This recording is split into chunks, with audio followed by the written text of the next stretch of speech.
નમસ્કાર મિત્રો, વિડીયોમાં તમારું સ્વાગત છે। તો મિત્રો, અત્યારે હાલની ખૂબ જ મોટી અને દુઃખદ ખબર સામે આવી રહી છે। ત્યારે મિત્રો તમને જણાવી દઈએ કે મહેસાણામાં 22 વિદ્યાર્થીઓને ફૂડ પોઈઝનિંગ।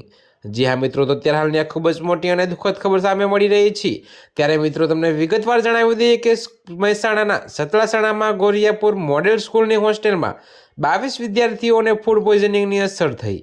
જોકે મિત્રો, રાત્રે ભોજન લીધા બાદ અચાનક તબિયત લથડતા તમામ વિદ્યાર્થીઓને તાત્કાલિક સિવિલ હોસ્પિટલ ખસેડવામાં આવ્યા હતા।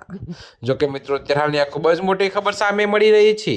ત્યારે મિત્રો તમને વિગતવાર જણાવી દઈએ કે હાલમાં વિદ્યાર્થીઓની હાલત સુધારા પર છે। જોકે મિત્રો, આ ગંભીર ઘટનાને પગલે શિક્ષણ અને આરોગ્ય વિભાગે તપાસના આદેશ આપી હોસ્ટેલના ભોજનના નમૂના લેવાની પ્રક્રિયા હાથ ધરી છે। ત્યારે મિત્રો, અત્યારે હાલ માટે આટલું જ। મળીશું નવી અપડેટ સાથે। અને જો તમને અમારા વિડીયો પસંદ આવતા હોય તો વિડીયોને લાઇક, કોમેન્ટ, શેર અને અમારી ચેનલને સબસ્ક્રાઈબ કરવાનું ભૂલતા નહીં મિત્રો।